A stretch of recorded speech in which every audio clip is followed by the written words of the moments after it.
Well, good afternoon, Carly. How are you doing? I am good. We are back to school and the sun is shining. How are you? The routines are back, eh? Just like that. Boom. Yeah. And you got your kids all organized, fully together. Oh, 100% like a well-oiled machine. Yeah, I know. I was talking to a Fruz downstairs. Her daughter went back to high school or whatever for her son went back, and it was 45 minutes. Yes, 45 45 minutes. minutes the first day. What? I know we all suffer. Well, and kindergarten is even a better battle, 1 hour, then 2 hours in the Yeah. morning, next day, 2 hours in the afternoon. So, yeah, we feel for parents right now. Yeah, we sure do. Anyways, I think what's happening in the fall, though, in the real estate market is there's so much going on, right? With whether it's interest rates or we've had a lot of talk about that, haven't we? Yeah, we just had a cut, which was, yeah, yesterday, right? Like And the so, third one.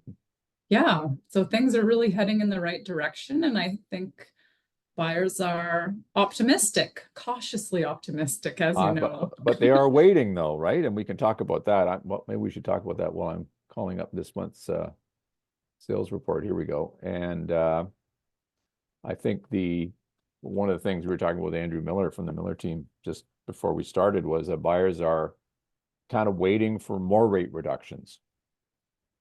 Yeah, they are waiting. And when we were talking about it, we said, why wait? Because you can close in December and still, or if you're getting a variable mortgage, right? Right. You can just you can ride that rate down. Or if you are waiting for something more fixed in the near future, you can close in December, you can close in January. We're getting to those dates where that is a real possibility for sellers to accept. So, Yeah, the last few transactions complete end of November yeah. that we were working on, right? And here it is September 5th. So anyways, okay, let's launch in. Here's what happened for August. We winded up summer. Our average sale price was $833,000, which is down about 3.5% from last year. Number of properties sold, dead even. 84 last year, 84 this year. Listings up, 152 last year, 172, 13% higher. And months of inventory going up. This is the deal here, 3.4 to 4.4. That is the key indicator of what we're doing, what's happening in the market. So 30% increase from last year as we switch into a buyer's market. I would say in some cases, I think condominiums, we are in a buyer's market already. And we're going to get to those in a minute. But as far as that months of inventory, what that means is that if we sell 84 homes a month in our current process, it's going to take 4.5 months to sell all the homes that are currently on the market. And, for a lot of homeowners, that's a surprising number, because Yeah. you might go for dinner and say, oh, my home sold in 3 weeks or 4 weeks. But, the reality today is that's not always true. Yeah, it's a good consideration when you're planning, when you think, I want to move. A lot of times people, they have this idea in their mind that there's a sale going to happen in, the next Yeah. 6 weeks, right? And then Uh, after that, they kind of start looking around and thinking, do I still have to clean my house or are we going to get another showing? And so I think managing expectations of the 4 months of inventory, 4.4 months of inventory is, kind of a basis for expectations of how long will it take to sell my house, right? So that's for single family. I'm going to move over to our townhomes first. Our average sale price, 540,000, which is down 4% from a year ago. 17 sold, down 25%. Active listings, there we go, from 30 to 42, up 42%. And months of inventory on the rise. Look at that increase, 4.8 months of inventory from 2. Now, a lot of these things, Carly, with townhomes, I know that the townhome patio thing is different, isn't it? There's townhomes with 3 levels, but we certainly have buyers looking just for patio homes. Yeah, absolutely. Especially in the downsizing space, right? You sell your big family home and you need a patio home that you can retire to so that, you gotta manage the stair piece, right? People don't want to lug their laundry up and down the stairs and Yep. that kind of thing. Yep. And we'll finish up with condominiums.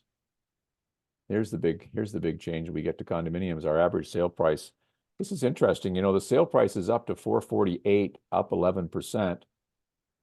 Number of homes sold down, listings, interestingly enough, down enough, but still, when you look at how much inventory we have, right, 6.3 months of condominium inventory. And I think this is where it's been earliest, seeing so many more condominiums come on the market, 1 and 2 bedrooms, and a lot of them investors that are deciding it's time to sell.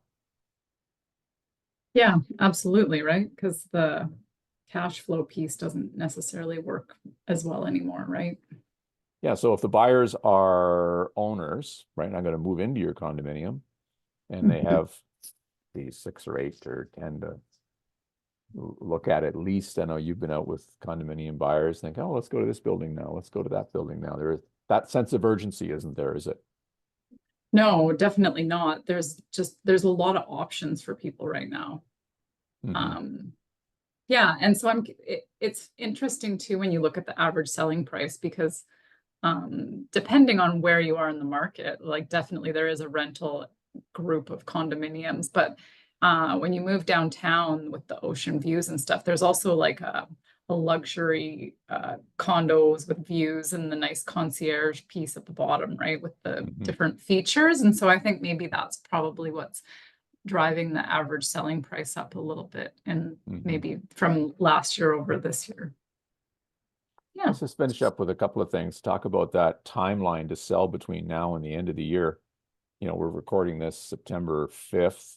So if you think of September 5, October 5, November 5, it's not a lot of time really to get an accepted offer on your home.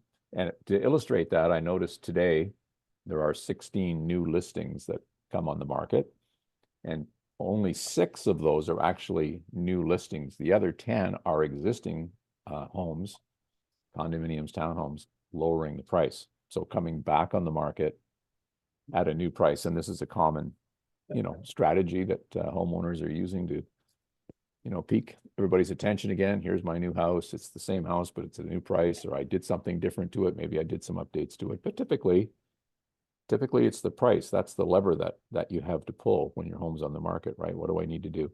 If it's important that you sell this year. And I just went to see a client this morning, and they weren't fussed at all about selling this year, right? So they're, you know, we're going to wait, and you know, more power to them. Who knows what's going to happen next year? Lower rates bring more buyers. Maybe prices will come up. No one can see for sure. It's always about that motivation piece, right? The other thing I want to finish up with is just a reminder about our new seminar. That's coming up at the end of this month, September 26th at the golf course, 1 o'clock. And we've got a great lineup of speakers, and we're going to be talking about downsizing in 2025, because we know for sure it takes longer than you think, and starting to think about it now and plan for 2025. Okay, what do I have to do in the next, you know, 4 months if I want to put my home on the market in the spring of 2025? Coming to the seminar, you get so much information about financing, reverse mortgage, and meet Raylyn Varga, the absolute best downsizing person in town that can help you pack up and take that stress away. Who wants to be stressed?